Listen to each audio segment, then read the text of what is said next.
जय मां शारदा भक्ती आंदोलन, सात्विक विचार, पवित्र आचार। जननीं शारदां देवीं रामकृष्णं जगद्गुरुं पादपद्मे तयोः श्रित्वा प्रणमामि मुहुर्मुहुः। अमृतवाणी। माँ श्री शारदा देवी म्हणतात, किती भाग्याने हा जन्म लाभतो बेटा। अंतःकरणापासून ईश्वराला खूप आळवा, खूप श्रम घ्यावे लागतात। परिश्रम न करता का काही मिळत असते? संसाराच्या कामकाजातूनही थोडा वेळ काढायला पाहिजे। आज गुढीपाडवा, नवीन वर्षाच्या सर्वांना हार्दिक शुभेच्छा।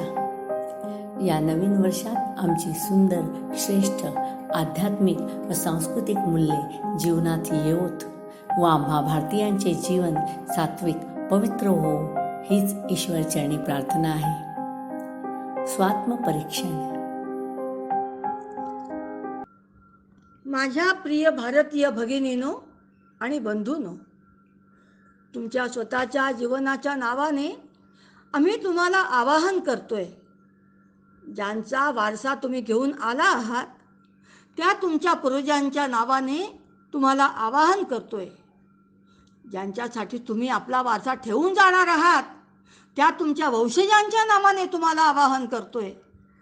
सर्व देशातल्या आणि सर्व कालातल्या सर्व अवतार महापुरुषांच्या नावाने तुम्हाला आवाहन करतोय। सर्व धर्मातील सर्व शास्त्रांच्या व संत सत्पुरुष यांच्या नावाने तुम्हाला आवाहन करतोय। सत्याच्या नावाने, मानवी जीवनातील अमोल मूल्यांच्या, समस्त दिव्य भव्यतेच्या, शुभ शुचितेच्या, कल्याण मांगल्याच्या नावाने तुम्हाला आवाहन करतोय। बंधूंनो आणि भगिनीनो, अमळ अंतर्मुख व्हा। विचार करा, आपण कुठे चाललो आहोत। अमळ अंतर्मुख व्हा, अमळ अंतर्निरीक्षण करा, गंभीरपणे दखल घ्या। असतकडून सत्याकडे, तमाकडून ज्योतीकडे, मृत्यूतून अमृताकडे घेऊन जाणारे सर्व जीवन संदायक सनातन सत्य आणि भगवान श्री रामकृष्ण आणि पूज्यपाद स्वामी विवेकानंद यांच्या द्वारे प्रकटलेला त्याच सनातन सत्यांचा वर्तमान कालोपयोगी आविष्कार अशा जीवन प्रशामक युगधर्माचे सखोल आणि व्यापक अनुशीलन करा। आपण सर्वजण तदनुसार स्वतःचे जीवन घडवण्याचा आटोकाट प्रयत्न करूया व इतरांना, स्वतःच्या प्रभाव क्षेत्रातील सर्वांना तसे जीवन घडवण्यास यावत शक्य सहाय्य करूया। पूज्यपाद स्वामी विवेकानंदांचे सांगणे आहे, बी अँड मेक, व्हा आणि होण्यास मदत करा। आत्मनो मोक्षार्थम जगद्विताय च। स्वतःच्या मुक्तीसाठी आणि जगाच्या हितासाठी केलेल्या अशा या प्रामाणिक प्रयत्नांनी, या जीवन साधनेनेच जीवनसिद्धी, स्वतःची, कुटुंबाची, संस्थेची, समाजाची, देशाची आणि सर्व जगाची उन्नती आणि प्रगती शक्य आहे। नान्यः पंथाः विद्यते अयनाय। उद्धाराचा दुसरा मार्ग नाही, दुसरा मार्ग नाही, दुसरा मार्ग नाही। आपल्याला स्वामी शिवतत्वानंदांनी केलेले हे आवाहन वर्तमान जग आणि श्री रामकृष्ण विवेकानंद या त्यांच्या पुस्तकातील आहे। संस्कृती यज्ञ। जय मां शारदा। नमस्कार, मी चैतन्य वर्धेत राहतो, इत्या 8वीत शिकतो। मला खूप आनंद होते की मी आई वडिलांना आई बाबाच म्हणतो, मम्मी पापा म्हणत नाही। आणि मला लहानपणीपासून आई बाबाच म्हणणं शिकवलं आहे। आणि आई याचा खूप चांगला अर्थ असतो। आ म्हणजे आत्मा, ई म्हणजे ईश्वर। बघा किती सुंदर अर्थ आहे। मम्मी याचा अर्थच नाही आहे। तर चला नवीन वर्षाला आत सुरुवात करूया, आई बाबा म्हणूया. तर तुम्ही पण करा हा, आई बाबा म्हणणं सुरू केलं का? जय मा शारदा.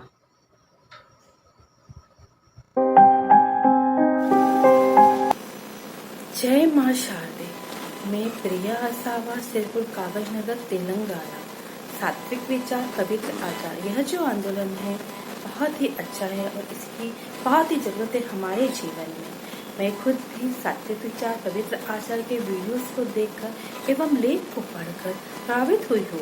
मैं खुद भी कुर्ती और लेगिंग पहना करती थी, पर जब मैंने इन विचारों को पढ़ा और सुना तो मुझे भी आंचल का महत्व समझ में आया और मेरा दृष्टिकोण भी बदला.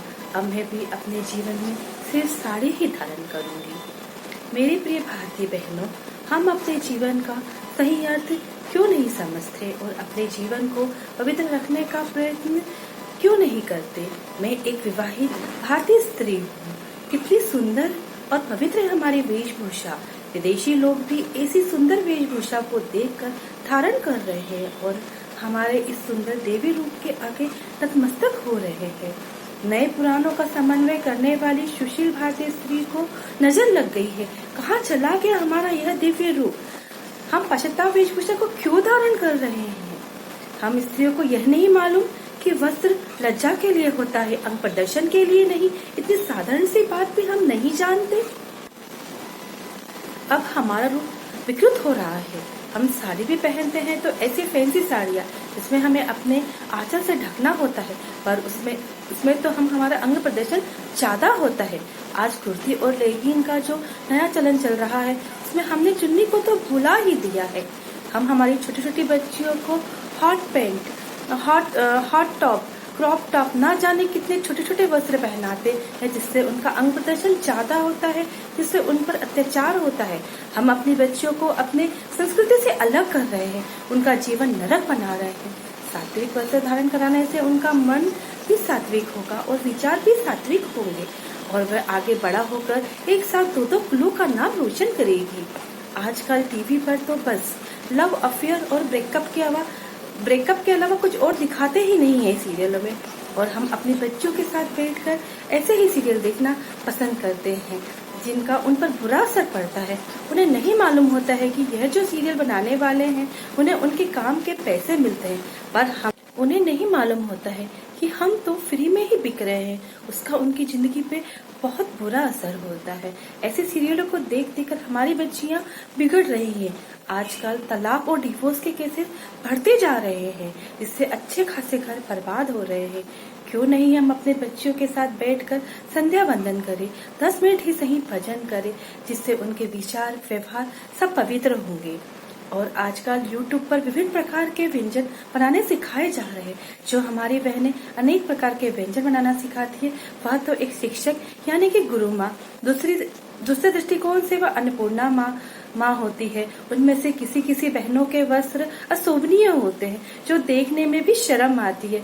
वह तो अन्नपूर्णा माँ होती है ना. उनके वस्त्र तो सात्विक होना चाहिए, उनके विचार भी सात्विक होना चाहिए, जिससे उनका बनाया हुआ भोजन माँ प्रसाद का रूप धारण कर ले. मेरे सभी बहनों से विनती है कि हम अच्छे विचार रखें, अच्छा व्यवहार रखें. इतना कहकर मैं अपने विचारों को विराम देती हूँ. जय माँ शारदा. प्रणाम. जय माँ शारदा. नमस्कार. मी सौ गीता तारे, बडोदा, गुजरात येथे राहते. भक्ती आंदोलन व संस्कृती रक्षण हा अतिशय स्तुत्य उपक्रम आहे.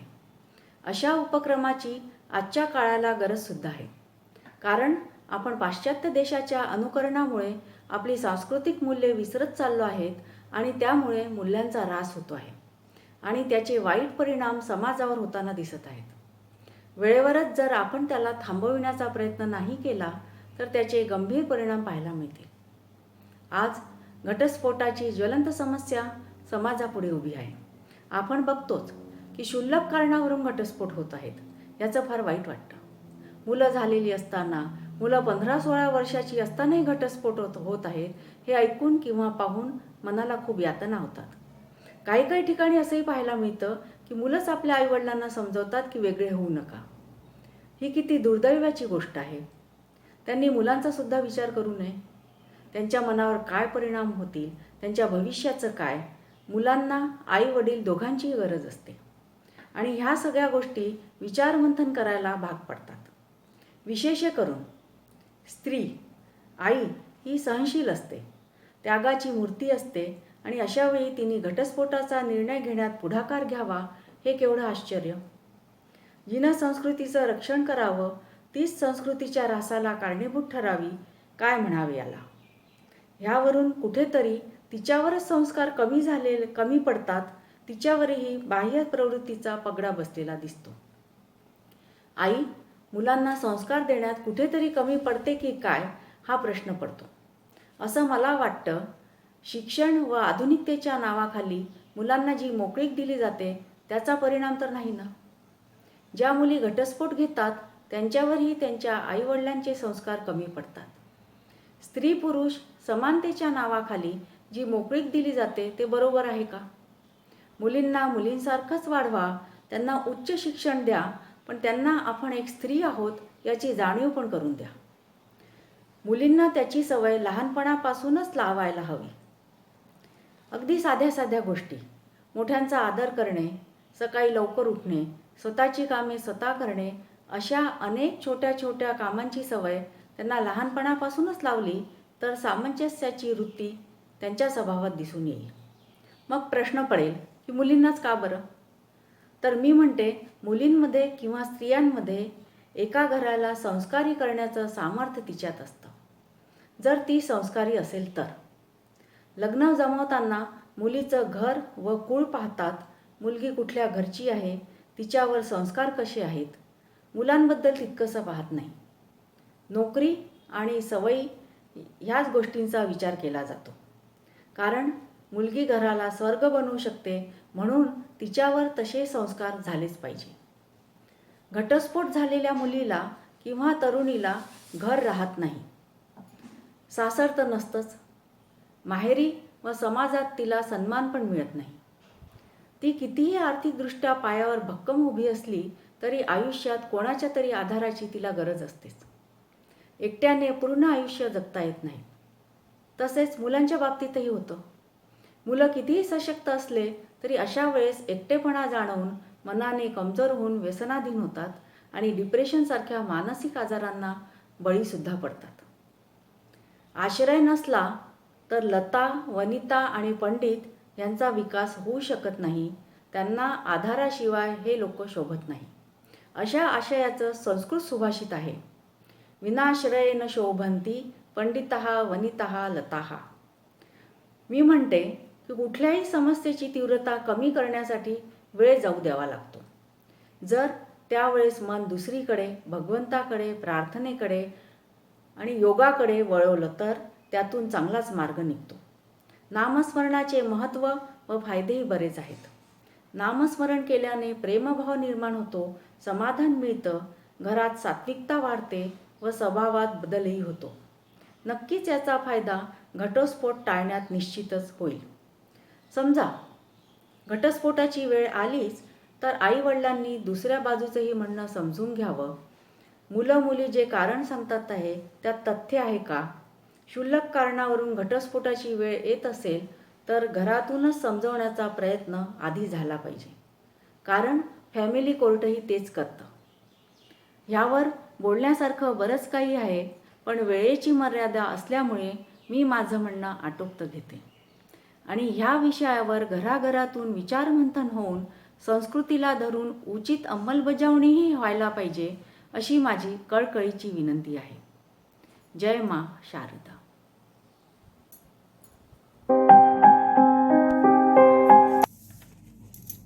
जय मा शारदा.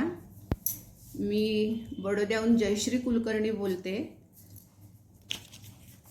आपल्या या उपक्रमात आतापर्यंत आपण स्त्रीची भारतीय वेशभूषा, पारंपरिक वेशभूषा ह्या विषयावर आपलं विचारमंथन झालं आहे.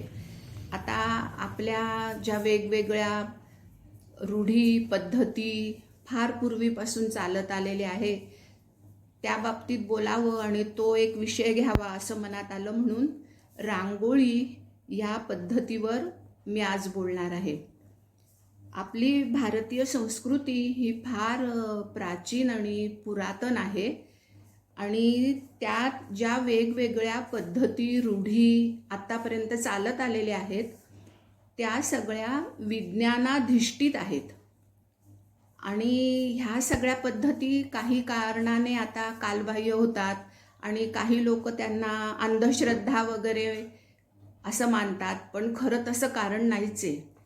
आणि त्या पद्धती पुन्हा आचरणात आणाव्या, पुन्हा त्या प्रचलित व्हाव्या यासाठी तुमची तळमळ आहे हे मला कळतं आणि त्याच्यात मी देखील काहीतरी थोडाफार सहभाग घ्यावा या हेतूने मी आज आपली रांगोळी ह्या पद्धतीवर मी बोलण्याचा प्रयत्न करते. तर मी आता मघाशीच सांगितलं की आपल्या ह्या रूढी ज्या आहेत, ह्या पद्धती ज्या आहेत त्या विज्ञानाधिष्ठित आहेत. त्यांच्या मागे काहीतरी पावित्र्य आहे, त्यांच्या मागे काहीतरी संस्कार आहे आणि त्यांच्या मागे काहीतरी पद्धत आहे. उगीच म्हणून ह्या पद्धती सुरू झालेल्या नाही आहेत. आता त्यातलीच एक पद्धत म्हणजे दारापुढे रांगोळी काढायची. आता फार प्राचीन काळापासून रामायण काळात सुद्धा जेव्हा राम घरी आले वनवासातून तेव्हा दारापुढे अयोध्येत सगळ्यांनी सडा संमार्जन केलं होतं. वेगवेगळ्या प्रकारच्या रांगोळी काढल्या होत्या आणि आपली अंगणं सजवली होती. म्हणजे कुणाचंही आतिथ्य अगत्य आपण आपल्या घराच्या रांगोळीपासून करतो. अगत्य करण्याचा किंवा आतिथ्य करण्याचा हा देखील एक प्रकार झाला आहे आणि तो खरोखर फार चांगला आहे. आता दारापुढे रांगोळी फार पूर्वीपासून बायका काढत होत्या आणि ती पद्धत खूप चांगली होती. ती ह्या दृष्टीने चांगली होती की आपल्या घरी येणारी व्यक्ती चप्पल घालून येते त्यावेळेला दारापुढे एक सुबक सुंदर सुरेख रांगोळी काढलेली असली तर साहजिकच त्या व्यक्तीचं त्या रांगोळीकडे लक्ष जातं आणि त्या रांगोळीवरून आपण चपलेच्या पायाने कसं जायचं हा विचार त्या व्यक्तीच्या मनात येतो आणि ती व्यक्ती आपली चप्पल रांगोळीच्या अलीकडेच काढते आणि त्याच्यामुळे काय होतं, त्या व्यक्तीचे वाईट विचार, त्या व्यक्तीचं अपवित्रपणा काय असेल ते सगळं काही ते घराबाहेरच निघतं आणि आपल्या घरात प्रवेश करताना ती व्यक्ती अत्यंत शुद्ध मनाने प्रवेश करते, प्रसन्न मनाने प्रवेश करते. हे एक रांगोळीचं महत्त्व आहे. तसंच रांगोळीवरून सरपटणारे प्राणी जाऊ शकत नाही. म्हणजे आपल्या घरात एखादा साप म्हणा काही असं यायचं असेल तर त्या रांगोळी ओलांडून येणं त्याला कठीण जातं. आणि रांगोळीचे प्रकार पण खूप आहेत.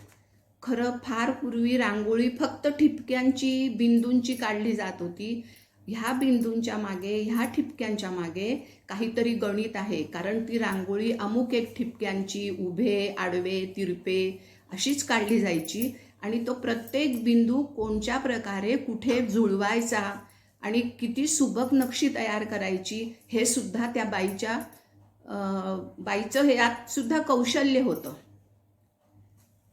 तसंच त्याच्यामुळे त्या बाईच्या डोक्यालाही चालना मिळायची आणि आपण देखील खूप सुंदर सुंदर रांगोळ्या काढाव्या असं त्या बाईला वाटायचं. आता रांगोळी एकच फक्त नव्हती काढत. रांगोळीचे वारांच्या रांगोळ्या असायच्या, सोमवार मंगळवार बुधवार त्या देवतांच्या रांगोळ्या असायच्या. नंतर काहीतरी पुढे काही कारणानंतर पाना फुलांची, धान्याची, कडधान्याची, फळांची ह्या सुद्धा रांगोळ्या निघाल्या आणि त्या रांगोळ्या काढताना त्यांची रंगसंगती सुद्धा बघितली जात होती आणि रंगसंगती बघताना त्यात वेगवेगळे दृश्य चितारले जात होते, वेगवेगळे प्रसंग उभे केले जात होते. आता शिवाजी महाराजांचा राज्याभिषेकाचा सोहळा, नंतर पंढरपूरच्या वारीतला सोहळा, नंतर ऐतिहासिक काळात शूरवीरांच्या गाथा, नंतर निरनिराळ्या गाण्यांच्या मैफिली, ह्या सगळ्या वेळेला त्या प्रसंगाला त्या रांगोळीला अनुसरून रंगसंगती सुद्धा केली जात होती. म्हणजे पूर्वी म्हणत होते बाई फक्त चूल आणि मूल नाही, ह्या बाबतीत देखील स्त्री किती पुढे होती. बरं, आता फक्त स्त्रियाच रांगोळ्या काढतात असं नाही हां, आता पुरुष देखील रांगोळ्या काढायला लागलेले. आणखी एक रांगोळीचा प्रकार तर राहिलाच, लग्नातली रांगोळी. विहीण, व्याही, नवरा नवरी यांच्या भोवती किती सुंदर सुंदर रांगोळ्या काढल्या जात होत्या आणि त्या रांगोळीवरून सुद्धा त्या विहीण व्याह्यांना आपण किती मान देतो, त्यांचं किती आदरातिथ्य करतो हे कळत होतं. अहो, पूर्वी अशा लांबच लांब पंक्ती बसायच्या जेवणाच्या लग्नामध्ये आणि त्या सगळ्या पंक्तींना रांगोळ्या असायच्या. आणि ज्यांना कोणाला रांगोळी नसेल तर ती व्यक्ती काही कारणाने रुसूनही जायची, अरे मला तर रांगोळीच नाही आहे. म्हणजे इतकं सगळं रांगोळीचं महत्त्व होतं. आणि आता त्याच्याही पुढे जाऊन संस्कार भारतीने रांगोळीचे वर्ग सुरू केलेले आहेत. वेगवेगळ्या मोठमोठाल्या प्रकारच्या रांगोळ्या शिकवल्या जातात आणि किलोमीटरच्या अंतराने सुद्धा रांगोळ्या काढल्या जातात हो. आणि अशा भराभरा उभ्या आडव्या रांगोळ्या ही तरुण मंडळी अगदी लीलया सहजपणे काढते आणि त्याच्यात रंग पण इतके सुंदर भरलेले असतात की आपल्याला नयनरम्य आणि विलोभनीय ते सगळं वाटतं. आता अशा ह्या रांगोळीचा प्रकार आपण कालबाह्य करायचा का? अशा या रांगोळीला आपण अनुसरणाचं नाही का? अशा या रांगोळीला आपण प्रचलित नाही आणायचं का? अरे नाही, तसं करायचं नाही आहे. तर तुमची देखील कळकळीची विनंती आणि माझी देखील कळकळीची विनंती आहे की आता येणाऱ्या गुढीपाडव्याच्या सुमुहूर्तावर आपण दारापुढे नियमित रांगोळी काढण्याचा प्रघात करूया. आणि आपणच सुरुवात केली तर आपल्या मुली करतील, आपल्या सुना करतील आणि सगळ्या आजूबाजूच्यांनाही वाटेल की अरे नाही, यांचं घरात जाताना किती प्रसन्न वाटतं. म्हणजे मग सगळ्यांकडेच हा प्रसार आणि प्रचार होईल. तेव्हा माझ्या प्रिय सख्यांनो, मला तुम्हाला एकच कळकळीची विनंती आहे की आपण या गुढीपाडव्याच्या मुहूर्तावर रांगोळी काढण्याचा प्रघात नियमाने सुरू करू. जय मा शारदा. जय माँ शारदा। मेरा नाम मनीषा जीवानी है और मैं गुजरात से बड़ौदा शहर से हूँ और आज का विषय हमारा है संस्कृति पूजन। संस्कृति पूजन ये विषय हमने पूजनीय पांडुरंग शास्त्री आठवेल जी के प्रवचन से लिया हुआ है। तो आज हम संस्कृति पूजन के बारे में थोड़ा जानेंगे कि उत्सव और प्रतीकों हमारे जीवन में कैसे हमें उच्च जीवन सिखाते हैं, जीने का एक रास्ता दिखाता है, वही हम आपको बताएंगे। और आज का जो विषय है संस्कृति पूजन, संस्कृति यानी कि सम्यक कृति अथवा तो सामूहिक कृति, विश्व नियंता यानी ईश्वर से निर्माण की हुई शुद्ध कृति कौन सी है, कौन सी श्रेष्ठ कौन सी है? तो उनका उत्तर भी मनुष्य ही है। गीता में भी वही बताया है कि ममैवाशो कह के मनुष्य को अपना अंश बताया और मनुष्य को गौरव बताया कि परमेश्वर की श्रेष्ठ कृति मानव को सदैव श्रेष्ठता के उन्नत शिखर पे स्थिर रहने का मार्गदर्शन देती है। तो उपदेशों की जड़ता के दूर करने के लिए शास्त्रकारों ने भिन्न भिन्न प्रकार के उत्सव का सर्जन किया है। उत्सवों के उमंग में आचार पालन सहज और सरस बने। उत्सवों और प्रतीकों सही रूप में समझ के मनाए तो संस्कृति बिना कारण पुनर्जीवित हो जाती है, प्रवाह हो जाए। प्रतीकों में बुद्धि का वैभव दिखता है और उत्सवों में भावना का प्रवाह दिखता है। प्रतीक बुद्धि की तीक्ष्णता है तो उत्सव हृदय की पुकार है। आज की भाषा में प्रतीक संस्कृति का विचार विज्ञान है और उत्सव विचार सहज रीत आचार में लाने की एक कला है। मानव भाव और बुद्धि युक्त प्राणी होने से उत्सव को प्रतीक दोनों जीवन को ऊंचा उठाने का एक रास्ता दिखलाता है। भाव और बुद्धि जीवन में सम्मिश्रित है, दोनों को अलग करना मुश्किल है। संस्कारों के सर्जन में सांस्कृतिक तत्वों का बहुत मूल्य है और प्रशंसनीय है। इस संसार में विवेक से दूर होने वाले मानव संस्कृति में रहने वाले सत्व को समझे बगैर निरर्थक बातों का दुराग्रही बन के भटकते हुए दिखाई देते हैं। भारत का सौभाग्य है कि विश्व में चिरंतन मार्गदर्शक बन के वेद मान्य और व्यास मान्य संस्कृति समस्या का उकेल दे सकती है। फिर भी वो मानव अपने प्रश्नों का हल करने के लिए विश्व भर में भटक रहा है।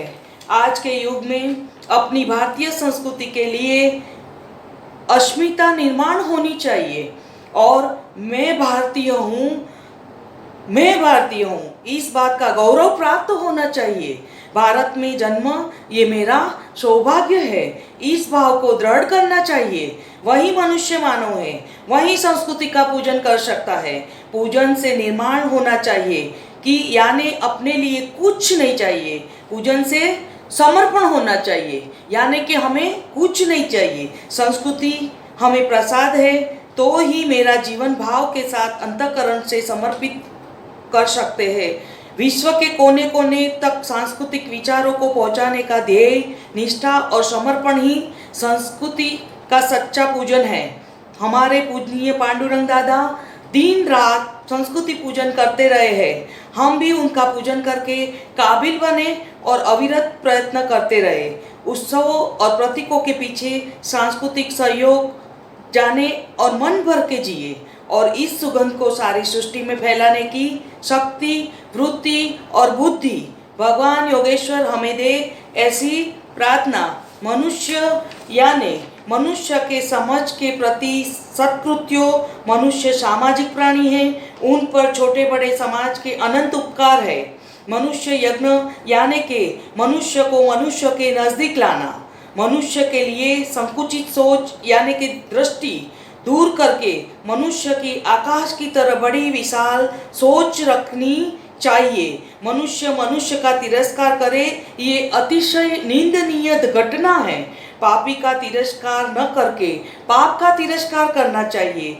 सच्चे अर्थ में मनुष्य यज्ञ होने लगे तो समाज बहुत अल्प समय में सर्वांग सुंदर बन सकता है। इसलिए अनंत कष्टों सहन करने की तैयारी रखनी होती है। विचार और आचार शुद्धि जिनकी होती है उनकी समझ की पुनः प्रतिष्ठा होती है। मानव के लिए भौतिक समृद्धि बढ़े, भाव समृद्धि खिले और विचार क्षमता का विकास हो, ऐसे सच्चे अर्थ में आत्मा की उन्नति होनी चाहिए, तभी हमारी संस्कृति बच सकती है। उत्सव कोई एक विशिष्ट व्यक्ति की नहीं, सबको प्रिय है। उत्सव हर रोज एक सी जिंदगी जी के शुष्क जीवन व्यवहार में से मुक्त श्वास लेने का एहसास का अनुभव कराता है। कोई भी उत्सव के पीछे प्रेय और श्रेय दोनों का समन्वय होता है। उत्सव यानी हमारा फिर से नया जन्म यानी कि ऊर्ध्व जन्म। जीवन का समय शक्ति और संपत्ति का दुरुपयोग करता है बुद्धि से उत्सव मनाते तो जीवन में आनंद निर्माण होता है और निराशा दूर होती है और आशा की नई किरण प्राप्त होती है और अपना जीवन उच्च और उदार कर सकते हैं। यानी कि कृष्णो भूत्वा कृष्णम यजेत, रामो भूत्वा रामम यजेत, शिवो भूत्वा शिवम यजेत। यानी ऐसा जन्माष्टमी, रामनवमी और महाशिवरात्रि हमें उच्च उदार बनने की प्रेरणा देते हैं। उत्सव हमें संनिष्ठा के साथ सम्यक क्रांति का संदेश देता है। होली राग द्वेष, तर्क कुतर्क और ऊंच नीच के भेद निकालने का संदेश देके पाप को जला के पुण्य की झोली भरने का संदेश देती है। उत्सव हमें उच्च आदर्श सिखाता है। भारत का सांस्कृतिक इतिहास पुस्तकों के पानों में नहीं है, जीते जी उत्सव में लिखा है कि सही में उत्सव देश दर्शन अपना जीवन दर्शन बन के संस्कृति को टिकाने में सहयोगी है। और बस आज का ये उत्सव और प्रतीकों दोनों हमारा जीवन को इसी तरह उच्च उठा के हमारा को नया जीवन ऊर्ध्व जन्म हमें देता है। और बस आज का संस्कृति पूजन का पुष्प हम भगवान योगेश्वर के चरणों में समर्पित करके समाप्त कर रहे हैं और संस्कृति पूजन के साथ हमारा जीवन उच्च और ध्येय निष्ठ बने, यही हम ईश्वर से प्रार्थना करेंगे। जय मां सरस्वती शारदा। विज्ञप्ती। आपल्या खऱ्या धार्मिक, आध्यात्मिक, सांस्कृतिक मूल्यांची ओळख करून देणारी व आपले जीवन उन्नत करून परम शांतीकडे नेणारी गीता, उपनिषदे व श्री रामकृष्ण विवेकानंद भावधारेशी संबंधित स्वामी शिवतत्वानंदकृत मूळ मराठी भाषेतील रामकृष्ण मठ नागपूर व श्रीरामकृष्ण आश्रम बुलढाणा येथून प्रकाशित पुस्तके आता विश्वव्यापी प्रसारासाठी इंग्रजी भाषेत अनुवादित होऊन होली मदर्स पब्लिकेशनद्वारे प्रकाशित झाली आहेत व अत्यंत माफक दरात उपलब्ध आहेत. जीवन जिज्ञासूंनी अवश्य लाभ घ्यावा. नाव व किंमत, संपर्क क्रमांक 91 63 74 95 46. Modern India and Sri Ramakrishna Vivekananda. The present world and Sri Ramakrishna Vivekananda. The spirit of Bhagavad Gita. The Hindu woman of today and tomorrow. Sapna Yoga or interpretation of dreams. The dialogue between Yajnavalkya and Maitri in Brihadaranyaka Upanishad. The message of Upanishads to modern man. A chief disciple of Bhagwan Sri Ramakrishna, Swami Shivananda. Our main crisis and Sri Ramakrishna Vivekananda and other articles. Realization, the quintessence of religion. The spirit of Kena Upanishad. The spirit of Ish Upanishad. Sri Naneshwar, seer and poet. A chief disciple of Bhagwan Sri Ramakrishna, Swami Saradananda. The spirit of Mundak Upanishad. The spirit of Ras Leela in Srimad Bhagavatam. A two women disciples of Bhagwan Sri Ramakrishna, Aghormani and Gaurima. The spirit of Kathopanishad. आवाहन. सर्व भारतीय बंधू आणि भगिनींना आवाहन आहे की ह्या संस्कृती यज्ञात मोठ्या संख्येने सहभागी व्हावे. हा या देवकार्याला मोठाच हातभार. कृपया आपल्या व्हिडिओ क्लिप्स 93 25 53 20 61 ह्या व्हॉट्सॲप क्रमांकावर पाठवाव्यात. सर्वांना विनम्र अभिवादन. भेटूया पुन्हा लवकरच. जय मा शारदा. असतो मा सद्गमय तमसो मा ज्योतिर्गमय मृत्योर्मामृतं गमय. ओम शांति शांति शांति. हरि ओम तत्सत्. श्री रामकृष्णार्पणमस्तु.